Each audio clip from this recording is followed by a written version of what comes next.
Welcome back to the Creatia Conversation, your number one news source for all that nerd-ish on Pornhub. Once again, I am your host this afternoon during lunchtime, the Pornhub Poppy, the Sultan and Spirit of Swallow, Daddy Delgado, aka SESvince. Joining me once again as a pleasant surprise this morning is the Will Gray. How are you doing, Will? 2 days in a row, they spoil us. I spoil know. us. We're spoiling everyone with this great content, man. It's great to have you back on here, man. Talking nerdy. I love this. This is a great conversation. It's always the easiest hour of the day, and we just get to hang out and shoot the shit and talk about stuff we would normally talk about in our everyday life. But exactly. Now it's work. Yeah, quote unquote work. By the way, we are live currently on youtube.com/Creatia World. So if you're already watching us on YouTube, go ahead and hit the subscribe button if you haven't done so already. Like this video and every other content that we put out. Also, flick the beans by turning on the notification button so you know when we go live with a brand new episode or whenever we go live with the Creatia Conversation.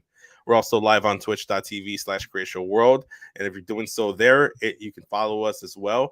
And if you're an Amazon Prime subscriber, you have Prime Gaming, which means you have a free subscription that you can link to your Twitch account. And you can give that to us, help us support the show. Let us know let us know how you enjoy the content by giving us that subscription. And if you don't enjoy us as much and you want to give it to someone else just as good, give it a Rivet City Radio. Botch spots and chair shots are right there. Will's right there. Give it to one of us. Free subscription every 30 days. So go ahead and take advantage of that. Make sure Jeff Bezos doesn't get that money. And then also turn on the bell notifications on Twitch as well so you know when we go live. Also, we are currently live on Facebook.com/Creatia World. For all the people that decided to boycott Twitter and decided to migrate back over to Facebook, we're live over there at Facebook.com/Creatia World. So, Will, 2 days in a row. I can't imagine I can sit here and ask you what you've been watching, what you've been playing again. But has there been what you've been doing since yesterday? Did it in your podcasting world? You had an interview. You did that yesterday. That was a stellar interview. Plus, I'll fan the flames and give myself the roses. Yesterday was my first New Japan interview, so that means I've done WWE, AEW, MLW, GCW, NWA. Like New Japan was that last one. So all I need now is AAA. That's my last major world promotion. And then I will have interviewed somebody from every major world promotion. You've done WWE? Yep. AEW? Yep. New Japan? Yep. Ring of Honor? Yep. Impact Wrestling? Yep. NWA, I imagine, for sure. Tons. I've done like 15 NWA. Exactly. Interviews. So yeah, AAA. I GCW. It was cool. Last night was a big deal. Plus, Barrett Brown was one of those guys. His story is really cool because he kind of came up on his own, bet on himself, got into training. Then he's been a journeyman. He's worked for WWE. He's worked for AEW. He's worked for Ring of Honor. He finally got his New Japan contract after being in the business for a decade before he got his first major contract. And it was a really cool story. So it was cool because I got to check that New Japan box off, but also because I got to tell a really great story with it. Well, Will, if fun folks over here at Creatia Conversation in the chat or any viewers watching want to check out that interview or any other interviews you've watched, where can they find that? If you check my link tree at The Will Gray, you'll find all of my shenanigans, but specifically you'll find Rivet City Radio, which is where my interview series Tea and Hot Takes is housed. Well, there you go. As for me, man, like I told you before we started recording, it was a long, hectic work day. I didn't really get out. I got there at 2 to 10. It was my normal 2 to 10, but it didn't feel like a normal 2 to 10. I had to cover for the third person night shift didn't do exactly what they were supposed to because they weren't trained to do that because he's just a temporary guy. And it's a long story. So the morning person is supposed to handle that and take care of that so that the next shift goes smoother. That morning person did not do what they were supposed to do. So it was a day of playing catch up. I didn't manage to watch NXT live. So I was watching it live when I could. When something good was happening that I couldn't focus on, I'd pause it and then go back to it like later on throughout my shift. But it was a fantastic episode of NXT. I didn't get to the main event of Raw on Monday, but I got to it yesterday. So I was watching all of that. And my God, do I have shit to talk about on Friday. And if you want to listen to everything I have to say about wrestling related stuff on Friday, go and join everywhere where I just said YouTube, Twitch, because the Smacking the Raw will be back with episode 301 after a 1 week hiatus. We'll be talking wrestling 11 p.m. Central Standard Time, midnight Eastern, right here on YouTube and Twitch for Creatia World. But with that being said, Will, let's talk about the nitty gritty, the nerdy stuff we want to talk about. And this is something that I knew was going to be a thing yesterday before we even started recording. But today it was officially announced. I want to say like maybe like an hour or two ago, our time. Like it was like maybe like 10:30. The real time. Yeah, the real time. Emmy nominations were announced. So we have this article from entertainment.com, and we're gonna go ahead and like read it because they have all the nominees there. I didn't wake up in time to look at all the nominees, so we're gonna look it over there. It's an article written by Emily Travis. So go to ew.com to go ahead and get all that exclusive stuff. The article goes on to say, it's time to find out if your favorite television shows are now Emmy-nominated television shows.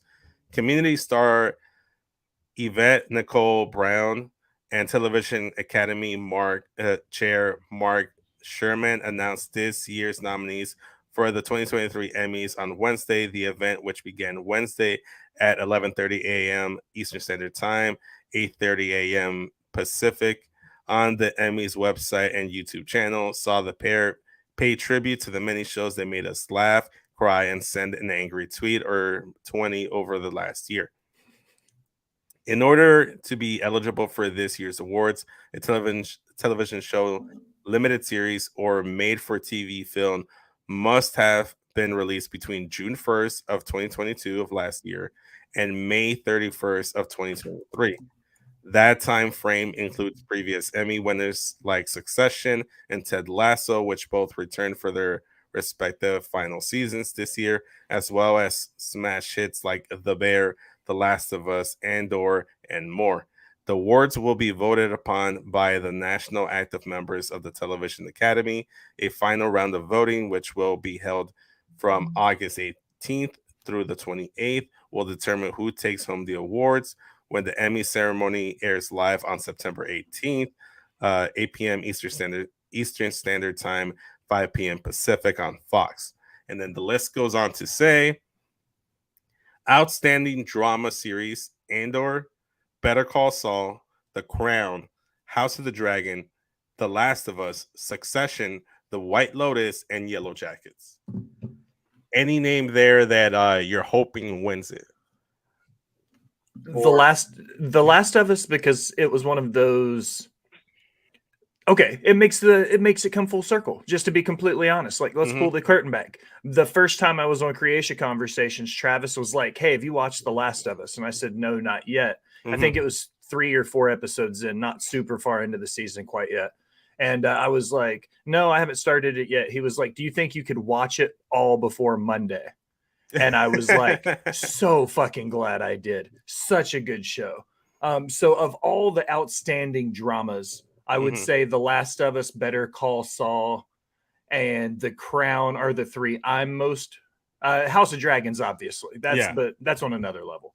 I know of Yellow Jackets. Allison is a big Yellow Jackets fan. She's been trying to convince Ritter to watch it for weeks. Yeah, convincing Matt to watch something, it's kind of a task in of itself. But for me personally, I think it's Better Call Saul. That's the one I'm rooting for. All these just sound like really good like nominees, to be honest. There's not a single one here that I'm just like, oh, I don't think this one should be in there, to be honest with you. I'm surprised to see Better Call Saul, given I felt like it finished like 2 years ago at this point. I'm 99% sure now Better Call Saul has been on longer than Breaking Bad was. Oh, it absolutely has. It's been on for 6 seasons compared to Better Call Saul's, I think, 5. So Okay, Better Call, I mean Breaking Bad's 5 to Better Call Saul's 6. Okay, so it has been on longer because I knew it was coming close. Yes. Do you think it's a better show than Breaking Bad? It's subjective because depending on what you're looking for in your television show, I want to say Better Call Saul is slightly a better show in the sense that it's a prequel, so they were writing it with a bit of a handicap, knowing that the audience knows where a lot of these characters end. So you can't kill off like a Saul Goodman because you know he's still around in Breaking Bad. You can't kill off a Gus Fring for the same reasons. So they introduced new and exciting characters like Kim Wexler, Nacho Varga, and my favorite Lalo Salamanca is my favorite newly introduced character.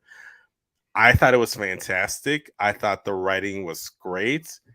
I think it takes maybe like an episode, or like it took me an episode to like really get into the feel of things. But once I did, it was fantastic. If you like a crime drama or like one of the like Law and Order or something like that, it has some of those elements into it, along with the drug world that Breaking Bad also was a part of. I will say personally, if I had to rewatch a series right now, I'm probably gonna go back and watch that one. But that's also a little biased considering I just finished rewatching Breaking Bad. So I don't know. It's kind of hard. It's kind of like, who do you prefer? Who do you think is better, The Rock or Stone Cold? Some people will say The Rock, other will say Stone Cold. I feel like I think it's gonna be subjective, person to person. Right now, currently, I see Better Call Saul, but that's because that's recency bias, and Breaking Bad's been off for a while. I What are can your respect thoughts? that. What are your I thoughts put, on it? I put Breaking Bad on my Mount Rushmore of TV shows. Mm-hmm. In my opinion, it was damn near the perfect drama in a lot of ways. I think Skylar was, she ended up being the antagonist of the show. Out of like the first couple Unfortunately, seasons, you yeah. didn't see it. Then by the end of the show, you're like, man, Skylar White is just, a terrible person. But And like, see, go on. Sorry. no, but that's what I loved about the story arcs. And Walt, like the issues with his son and the story arc of his son and who he becomes, and then Walt's entire thing, Mm-hmm. like his entire story. Walt ends up being, by the end of it, spoiler alert, it ended what, 12 years ago or Oh something yeah, crazy. yeah. But like, spoiler alert, like Walt ends up realizing the faults of his ways in a lot of ways and tries to clean house and get, Mm-hmm. he helps Jesse and all of that. So I think that like I said, it's kind of the perfect drama in a lot of ways. The way I Mm-hmm. think The Office is the perfect like dry Comedy. comedy. Yeah. Yeah. And I don't know. I fucking loved it. I liked how it goes hand in hand. And honestly, you can't go wrong picking one show over the other. Moving on to the next category, we have outstanding lead actor in a drama series. So we have Jeff Bridges in The Old Man, Brian Cox in Succession, Kieran Culkin in Succession, Bob Odenkirk in Better Call Saul, Pedro Pascal in The Last of Us, Jeremy Strong in Succession. Ooh, that one's tough. I don't know who you vote for there. I don't envy the people voting for this, to be honest with you. But I think right now I'm leaning towards Pedro Pascal and Bob Odenkirk. I would definitely say those would be the two front runners. I think Pedro's going to have the edge. As we go through the different categories, and I feel like it kind of gives you the hint of Mm-hmm. which direction they're going to be leaning for outstanding comedy and outstanding drama, because you see the same names or the Mm-hmm. same names of shows 2 or 3 times in every category as we get down. So Yeah. I think it kind of gives you an idea of which direction they're leaning. Yeah, exactly. Also too, I will say as we go on with these categories, if I butcher a name, I want you to like help correct me. The grammar mommy isn't here in in Mara. Mara's the grammar mommy, so she's not here. So you're gonna have to step up. You're gonna be grammar daddy. Got it. Outstanding lead actress in a drama series: Sharon Horgan in Bad Sisters, Melanie Linsky in Yellow Jackets, Elizabeth Moss in The Handmaid's Tale, Bella Ramsey, The Last of Us, Kerry Russell, The Diplomat, and Sarah Snook, Succession. I don't have a horse in this race because I never watched any of these series. So I didn't even watch Last of Us. I've been waiting to watch that for a minute now. So I gotta get to that. I will say I gotta get to The Last of Us, but based on what I know from, I would say I Bella would say Ramsey. so. Elizabeth Moss is a sleeper in this category, and here's why I think so. The Handmaid's Tale isn't mentioned very often throughout Mhm. this. So this is like having an MVP on a team that doesn't make the playoffs. You know what I mean? Ah, Like the okay. fact that the rest of the show hasn't been mentioned in the best drama or anything yet. And after this, you might only see one other person, I think, mentioned. And if I'm wrong, I'll own it. But Elizabeth Moss being the primary Handmaid's Tale person here, thinks she has to have that little sleeper edge on lead actress role, because if she Mhm. did a good enough job to be in that list of other people, Mhm. then even if the show didn't get critically acclaimed like the first few seasons did, she did the work to be here. So Yeah. I'd say Elizabeth Moss has to be a sleeper in this category. Okay. I like the sports metaphor you threw out there, the analogy. Yeah. I like that. I like that. You know Bridging who you gaps. Yeah. Yeah. Next up, we have outstanding lead actor in a comedy series. We have Bill Harder in Barry, Jason Segel in Shrinking. I like Jason Segel, so maybe that's my thing. Martin Short's Only Murders in the Building. Okay. Jason Sudeikis in Ted Lasso. Jason Sudeikis. Thank you. Gesundheit. Jeremy Allen White, The Bear. So I mean, the only name that really stands out to me is Jason Segel, but I don't find him the most funniest guy. This one again would be one where I didn't watch the show, so I haven't I can't not familiar with their work in that series, so I can't really give a nominee here for myself. I watched Ted Lasso vicariously Mm-hmm. because Al watched Ted Lasso. So I saw bits and pieces of it. Jason Sudeikis is hilarious in everything he's ever done. Yeah. I do have a beef here, and this is because of my PTSD from the restaurant industry. Jeremy Uh-huh. Allen White should be in the lead actor in a drama, because The Bear, yes, is portrayed as a comedy, but Mm-hmm. the fucking stresses that man puts up with daily Oh is man, very real to the industry. where Like, can you watch The Bear? Where's The it's on Bear? Hulu. It's on Uh, Hulu. it's on Hulu and it's on FX, I think, Okay. weekly is the channel it's on. Okay, perfect. I might check that out. Dude, it's one of the most accurate TV shows on what it's like to actually own your own restaurant.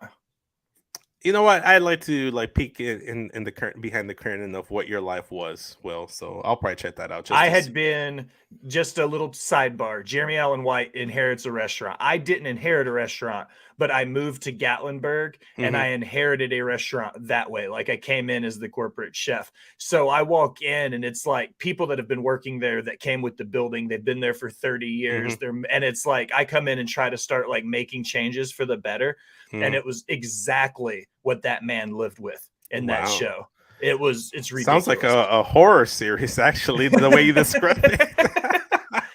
Yeah, it's such a good show though. Okay, so you said you had a little bit of a qualm with that it's not should be a comedy, it should be more of a drama based on like your experiences in The Yeah. Bear. Mhm. So here's one outstanding lead actress in the comedy series. The last one is I think it's gonna surprise you because it surprised me. Christina Applegate, Dead to Me. Rachel Brosnahan, The Marvelous Mrs. Maisel. I don't even know how to do that one. I do Yeah, know Marvelous Mrs. Maisel though. yeah. Quinta Brunson in Abbott Elementary. Yes. Natasha Leon, Poker Face, and Jenna Ortega, Wednesday. Do you consider Wednesday to be a comedy? It was like one of those like I dry comedy drama things. Like it was, but once again, I didn't really watch it though. Not, you didn't watch Wednesday? nah, that's not my bag. Oh, okay. Yeah. Me and Uh, Melissa, we watched it. It was good TV. I enjoyed it. It's the only reason I even care about Jenna Ortega right now. And then and then I watched Scream 6, and she was in there too. And now I feel like she's everywhere. So shout she out to Jenna is Ortega. the dance. Yeah, I think she's done with the fucking dance too, because that dance blew up so much. Outstanding supporting actor in a drama series. F. Murray Abraham, The White Lotus. Nicholas Braun, Succession. Michael Imperioli, The White Lotus. Imperioli. Thank you, Gesundheit, whatever that was. That sounds like it's a dish that you'd make, Will. It's a very Imperioli. strong Italian name, Yes. Imperioli. Theo James, The White Lotus. Matthew McFadden. McFadden, Succession. Thank you. Alan Ruck, Succession, Will Sharp, The White Lotus, and Alexander Skarsgård. Skarsgård. Oh, Skarsgård. Whoa, that's a name. Skarsgård in Succession. So it looks like The White Lotus or Succession are gonna take this category. Um, This is what I'm talking about for like the bigger picture here, because you'll see it in the next 2 or 3 categories where there's only like 2 shows listed or maybe 3 for the, and it's hilarious when you look at it because like I didn't watch The White Lotus or Succession. Yeah, exactly. This is wild. Outstanding supporting actress in the drama series: Jennifer Coolidge, The White Lotus; Elizabeth Debicki, The Crown; Megan Faye. Fahy, Faye. Faye. How is that Faye? Well, I mean, I guess the H is silent. Sabrina Impacciator. I have no idea for that Yeah, one. The White Lotus. Aubrey Plaza, The White Lotus. Rhea Seahorn, Better Call Saul. J. Smith Cameron, Succession, and Simona Tabasco, The White Lotus. See, a lot of White Lotus, a lot of Succession. I'm rooting for Better Call Saul's Rhea Seahorn here. You know, I'm tired of seeing you know what? I didn't watch these shows. I'm sure they're amazing, but seeing that they've been nominated so many times, I'm like, you know what? Fuck those shows. I hope they lose. You can't be that good. They can't be that good. Come on, nominate something else.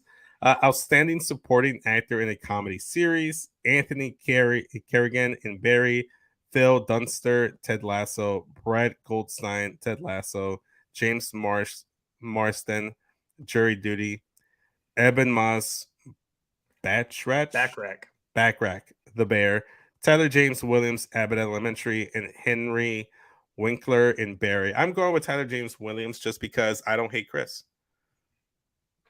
That's my sole reason. Yeah, I'll go with that. Plus, Abbott Elementary is a sleeper show. Oh, it's such great comedy. Yeah, And I feel like it's one of those shows similar to The Office. When I was younger, I might not have gotten it, but as I've aged and matured, you know, I feel like I get it. It's more of my kind of like adult comedy, my humor, my kind of humor, you know. I like it. It's one of those shows you don't really have to know the story. You can sit down and just turn an episode on and just go. Yeah, exactly. Yeah.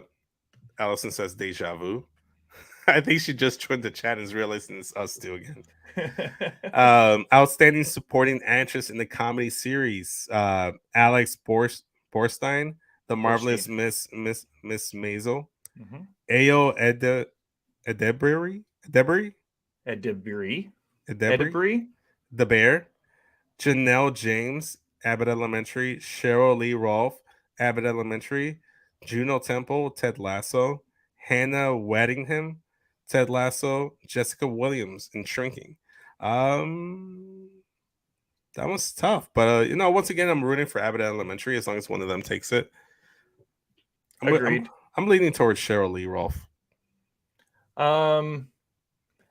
Alex Borstein, looking at who that is in The Marvelous Mrs. Maisel, if that's her manager, then that's who needs to do it, because the manager in that show is hilarious. So if that's who Alex Borstein is the person who plays Mrs. Maisel's manager after she starts getting into the comedy, who starts booking her and stuff. If that's who that is, then that person deserves the best supporting actress role. We'll see. Outstanding limited or anthology series: Beef, Dahmer the Monster, the Jeffrey Dahmer story, Daisy Jones and the Six, Fleshman is in Trouble, Obi-Wan Kenobi. I think the only ones I watched was Dahmer. I've seen Dahmer, and I think that's a shoe-in for the win. It is. So it was her manager. Yeah, so that's what you're pulling for. Yeah. Dahmer was that viral hit, man. When it happened, I felt like everybody watched it, whether you were into the crime stuff or not. Like everybody watched that because, what's his name? Evan Peters. There it is. The actor who played Jeffrey Dahmer knocked it out of the park. Oh, he's a great actor. He was in The Office as Michael Scott's his nephew that he spanked. He was also Quicksilver in the Fox X-Men. My favorite movies are Citizen Kane and the Yes. Boondock Saints. Nice. That's what he says in The Office. Yeah. Oh man, no, he's a great actor. I liked him, and it was a pleasant surprise to see him be in WandaVision to play "quote unquote" Pietro once again, even though it wasn't really him. So I'm hoping he gets. Oh wait, didn't he also get cast as Craven Kravinoff as Craven the Hunter in the new Craven movie? I believe so. Or am I mistaken here? No, I think you're right.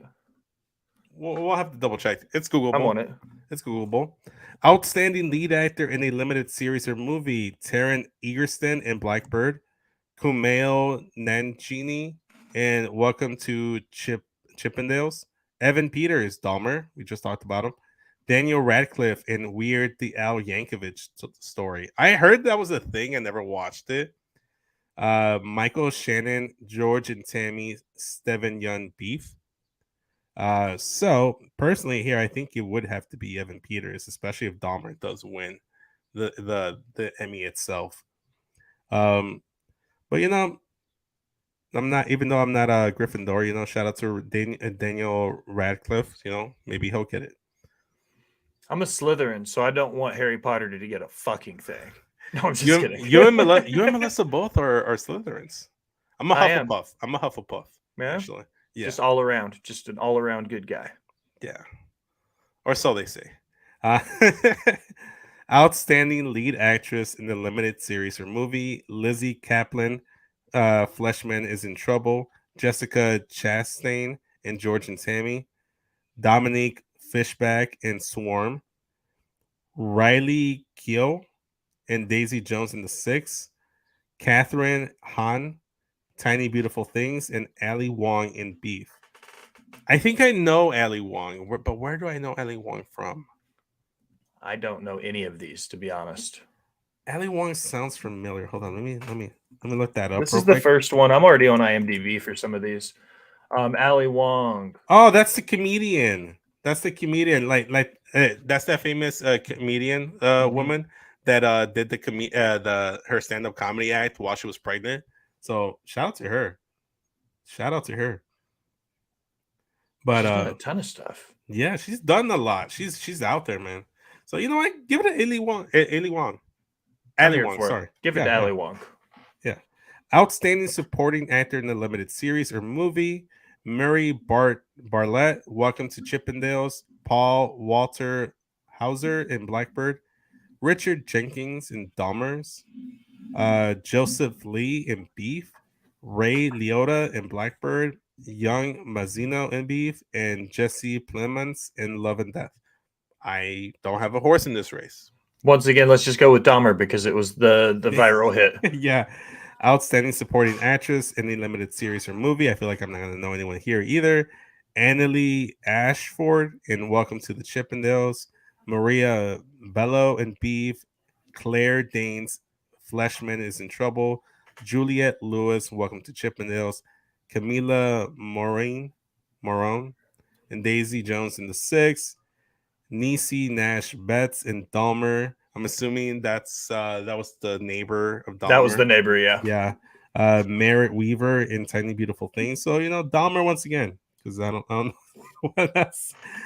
Okay.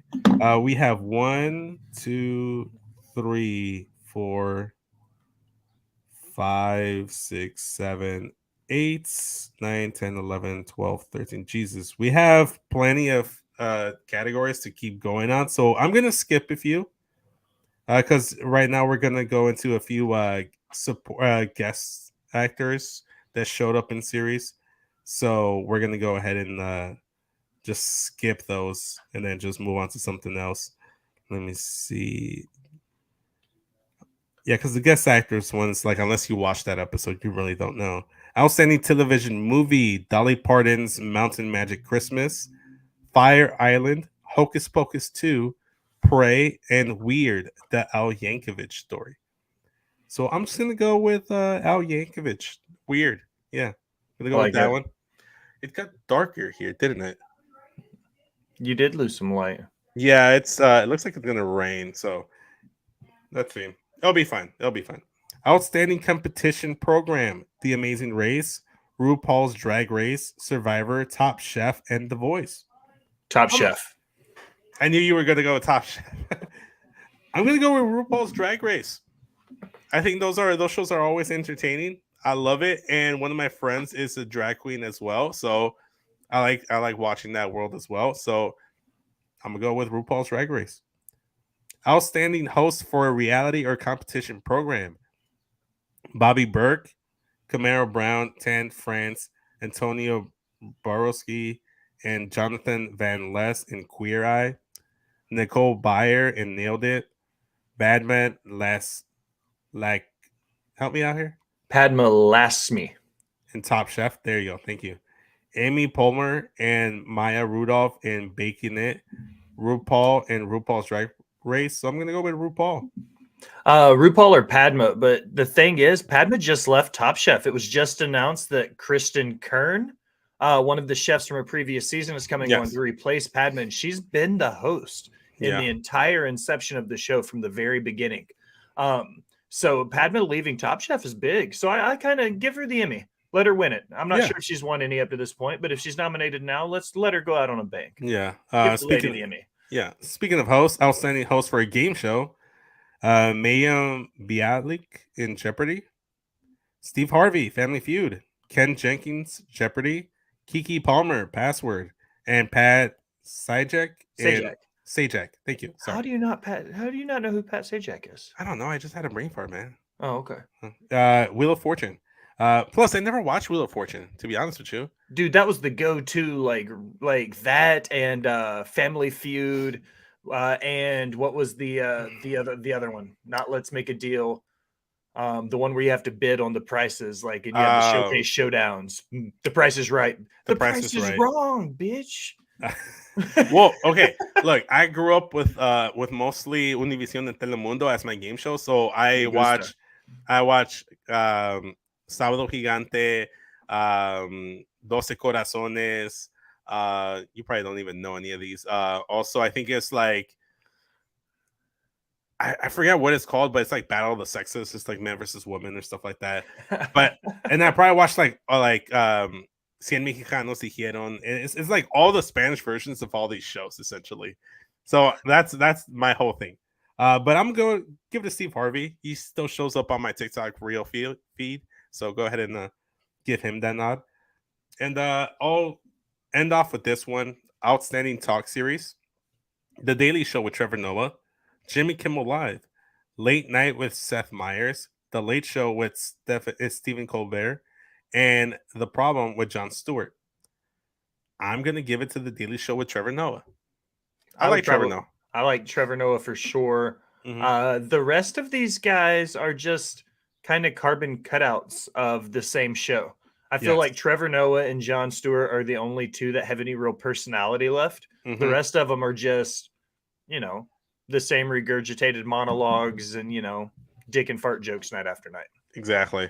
All right. But those are some of the nominees. Go ahead and look that up. We have, I think, what was it, like September 18th that the Emmys are going to be. So I probably won't watch it live, but I'll hit my DVR, make sure I record it now that I know.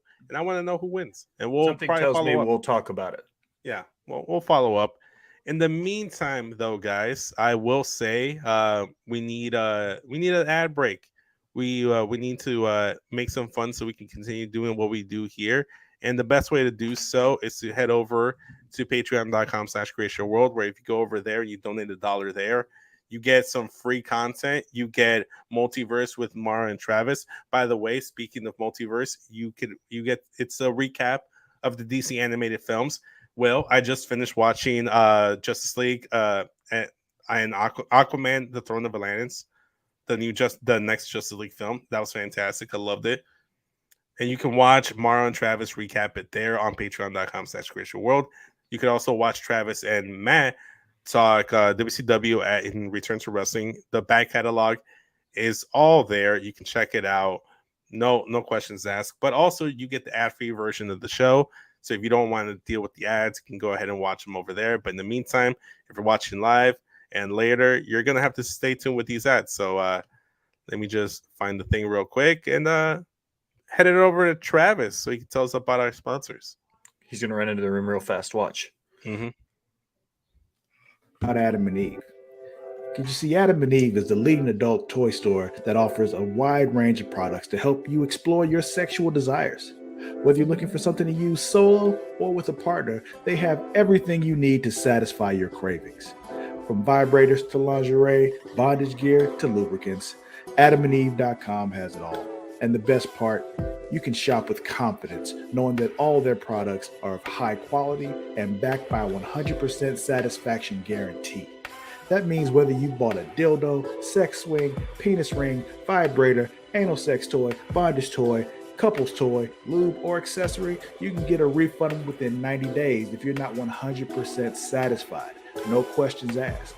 And right now, as a special offer to our listeners, Adam and Eve is giving you 50% off almost any item on their website. That's right, 50% off. And if you act now, you'll also get free shipping. So go to adamandeve.creationworld.com and use the offer code erotica at checkout. That's erotica at adamandeve.creationworld.com for 50% off almost any item and free shipping. Don't wait. This offer won't last very long. The link is in the description. Attention dog lovers. Are you looking for high quality products to spoil your furry friend? Then you need to check out dog.com. Because you see, dog.com is the go-to online store for all your dog-related needs. They offer a huge selection of dog food, treats, beds, and more. Plus, they have products for all types of dogs, from puppies to seniors and everything in between. And the best part, you can shop with confidence knowing that all their products are made with your dog's health and happiness in mind. Dog.com only stocks top-rated brands that you can trust, so you can rest easy knowing your dog is getting the best. And right now, as a special offer to our listeners, Dog.com is doing a big warehouse clearance sale. And all you have to do is go to dog.creationworld.com and you can get up to 80% off on all sorts of items like toys, treats, bones, harnesses, bowls, leashes, and anything else you can think of. So go to dog.creationworld.com and take advantage of this sale right now. Spoil your furry friend with the best products from dog.creationworld.com today. Link is in the description. Are you tired of feeling sluggish and unfocused throughout the day? Then it's time to try Dubby, the ultimate energy source. Dubby is a powerful, clean energy drink that is designed to help you stay alert and focused no matter what life throws your way. Whether you're a student, a busy professional, an athlete, or especially a gamer, Dubby can give you the boost you need to take on the day or the night. It also contains important aminos and vitamins that canned energy drinks simply don't have. And the best part, Dubby is made with high-quality ingredients and is completely sugar-free, maltodextrin-free, and is keto-friendly. So you can enjoy the energy boost without any of the crash, jitters, or angst that comes with traditional energy drinks. Simply mix Dubby with water and you'll have a delicious, refreshing energy drink that can help you power through your entire day. And with a variety of flavors to choose from, including Galaxy Grenade, Beach and Peach, and Dragonade, you're sure to find one that you love. So go to dubby.creationworld.com and order your Dubby today. And for a limited time, use code Creatia at checkout to get 10% off your order. That's Creatia at dubby.creationworld.com for 10% off. Try Dubby today and feel the difference. The link is in the description. All right, thank you, Travis. We appreciate you let us know about our sponsors. He's always able to make it every single show, so he's a trooper. That's dedication to the job. He should be nominated for something, right? Yeah. Best lead actor in a talk show. Travis Pointer, Creatia Conversations. There you go. So that's my vote. I'm writing Travis in by God for an Emmy. Mail in your ballots. Travis Pointer, Lord Cuss-a-lot, Travis Pointer. So let's move on to an article. This is coming from the direct.com, written by Jennifer McDonough. I always forget how to pronounce that, but then there's a wrestler, JD McDonough, so I should get it right. So this is coming from DC, announcing 4 superhero actors for the new Superman reboot movie. It was announced that 3 other key superheroes will join David Corenswet's reboots. Did I get that right? Corin Sweat, Corin Sweats. I guess. I'm trying. Reboot Man of Steel in 2025 Superman Legacy. James Gunn has been deep into the development process of Superman Legacy for some time now. The writer, director, and DC Studios co-CEO is still in the process of casting the hotly anticipated Superman film, but more and more details have begun to trickle out. 4 superheroes confirmed to appear in Superman Legacy. Vanity Fair unveiled 3 additional superheroes. And the actors playing them who will join the freshly cast David Cornsweet.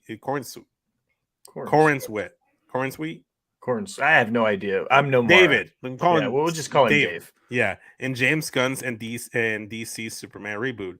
One is Isabella Merced as Hawkgirl. You may know her as the biggest role as the live action Dora the Explorer. So that's who they got to be Hawkgirl. Transformers Last Night's Isabella Merced will give cinematic life to Hawkgirl, traditionally depicting as a winged warrior from the planet Thanagar. Hawkgirl is known to be tough as nails and wields a special mace constructed from the super strong Neath metal. I think that's how it's pronounced. Neath. I don't know. Edie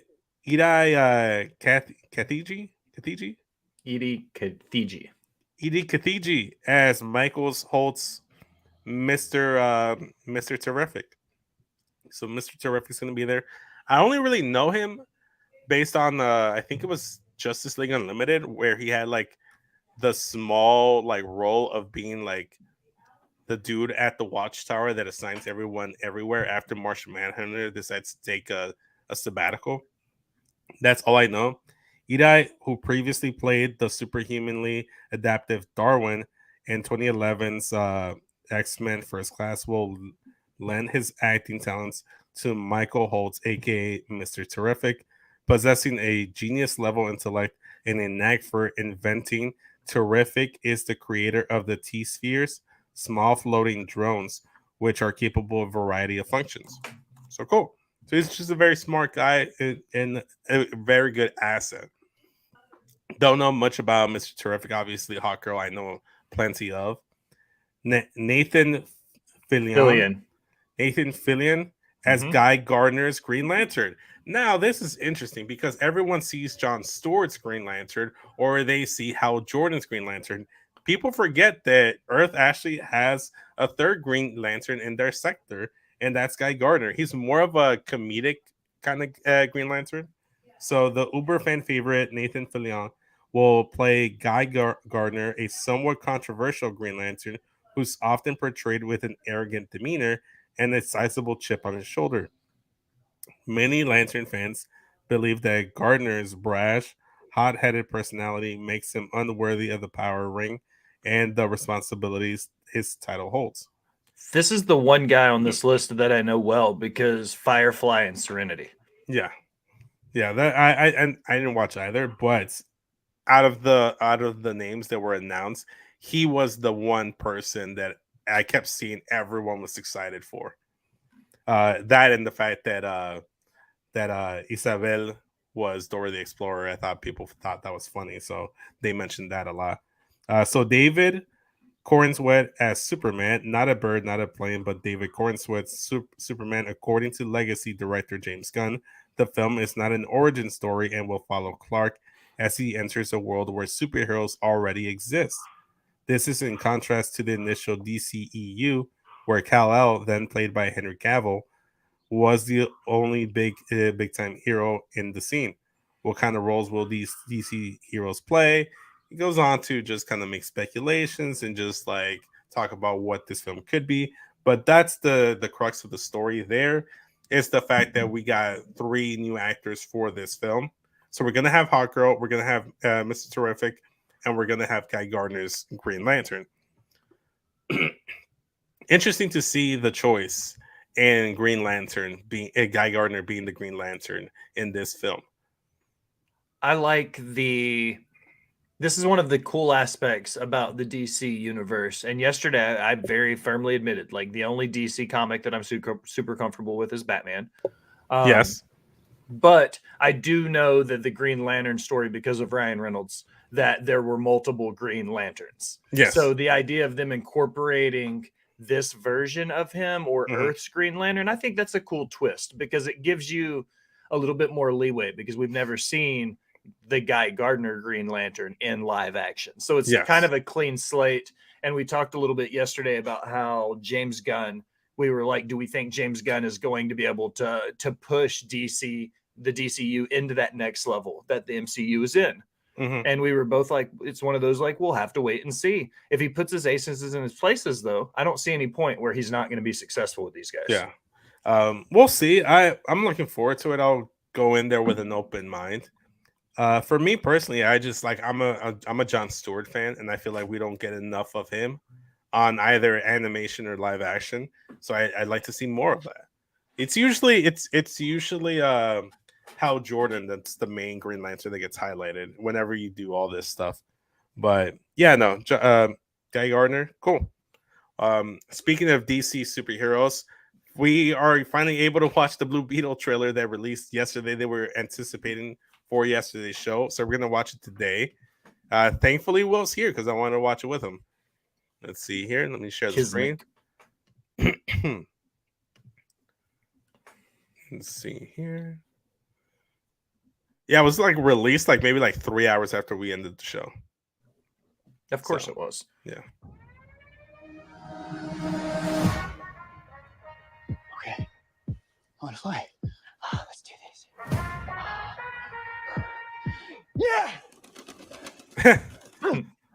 That reminds me of Toby's infamous scene where he's trying to go like, "Go Web, go!" I know. Yeah. What I say?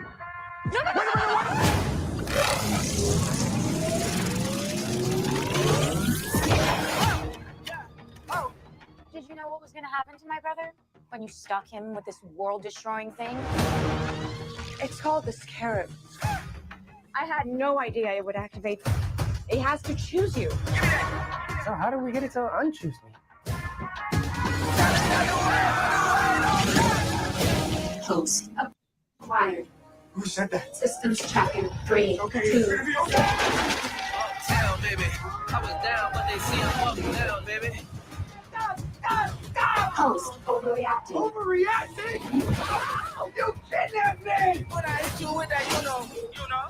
Threat approaching. Engaging host protection. Dig it like it's judo. And when we get in mode, I'ma dog it like I'm Cujo. Threat eliminated. Sorry about that! When they tryna steal away, cut it out. Whoa. What do you think the government is gonna do when they figure out that some kid has this military tech? Bust it down, bust it down. We are going to change the world with the power of the scarab. It belongs to me. Watch out, watch They're out! tryna stop the way, but the way don't stop. Oh, he's pissed. Listen to me! Uptown, baby. You got the wrong guy!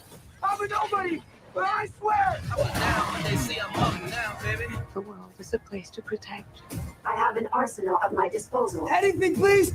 Watch and learn, Jaime. Whoa! Whatever you can imagine. I can create.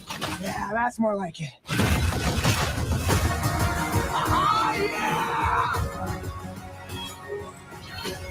That love you feel for your family makes you weak. You're wrong. My family, That's what makes me strong. Oh, I forgot how bad it looks.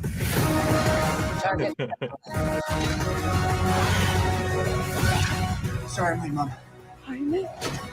You are our superhero, cabrón. Y'all take shots, y'all aim up. Whoa! You're the Blue Beetle. I could use that arsenal right about now. Thought you never ask. Hell yeah. They been trying to stop the way, but the way don't stop.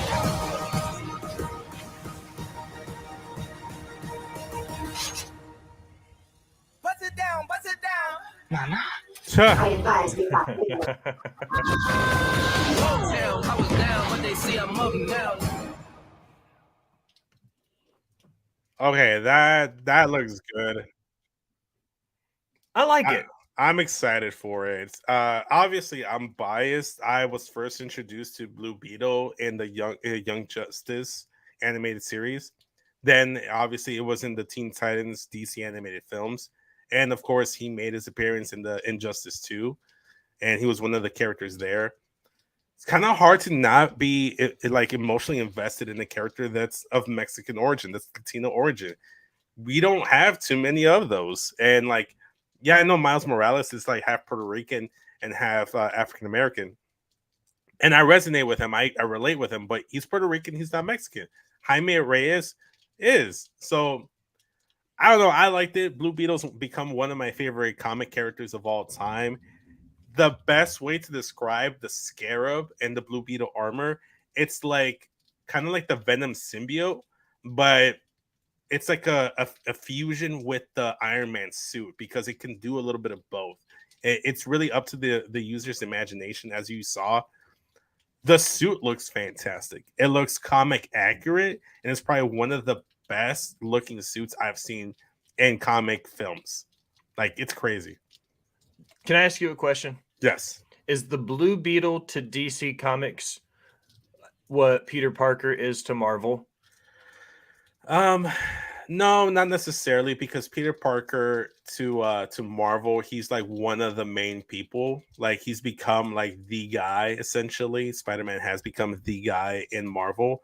Blue Beetle, he's more of an up and comer, I guess, if I can compare him. So Spider-Man in Civil War, not Spider-Man in No Way Home.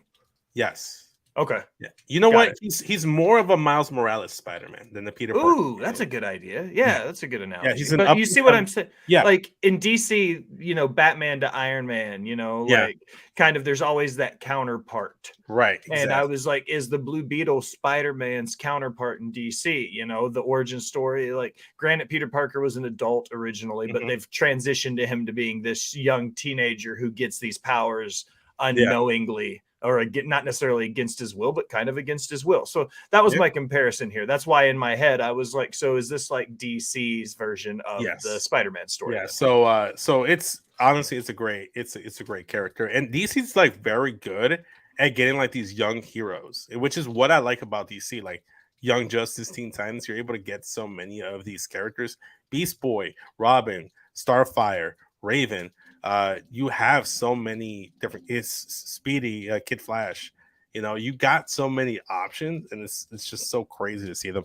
I'm excited for it. I'm hearing people being like, "Oh, this movie's gonna flop," and I don't really care personally.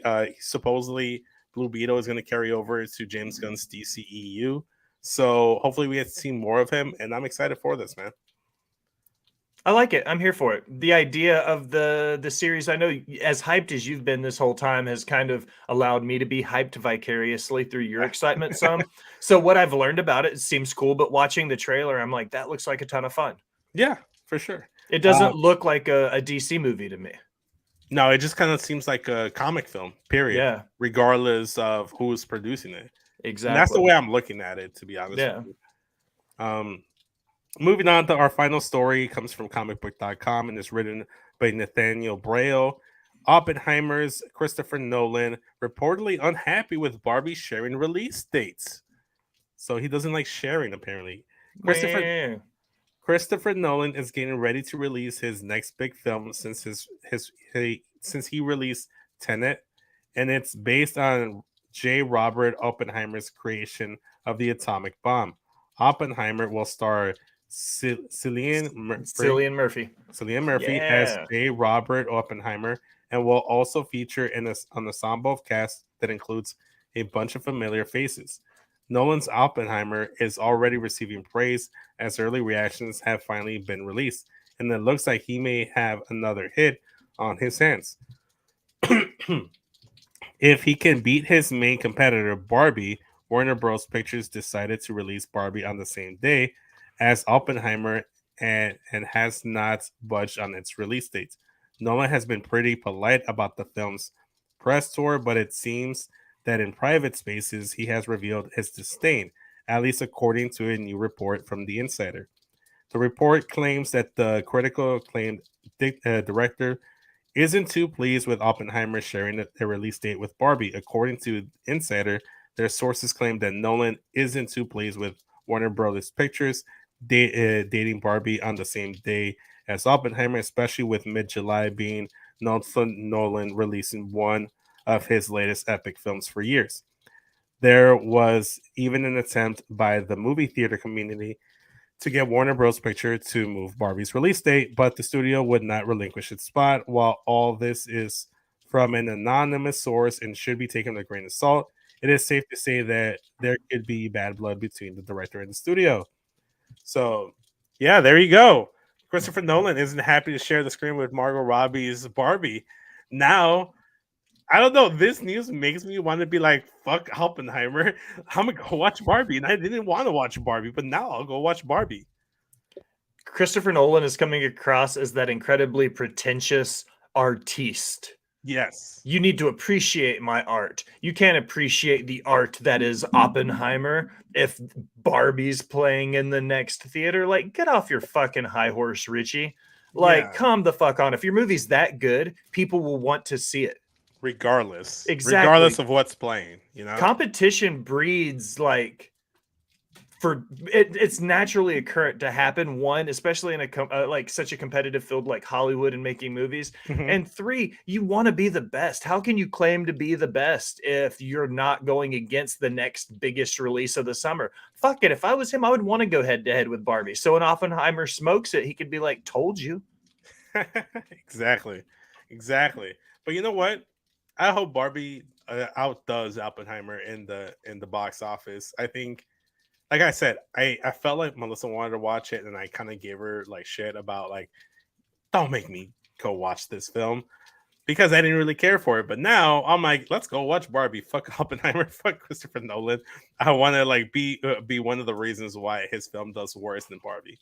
I don't know, dude. Like, to be honest, Will, it doesn't feel like he should be too concerned or care that much, because I feel like the audience for Barbie is not the same audience for Oppenheimer. I feel like they're two distinct audiences.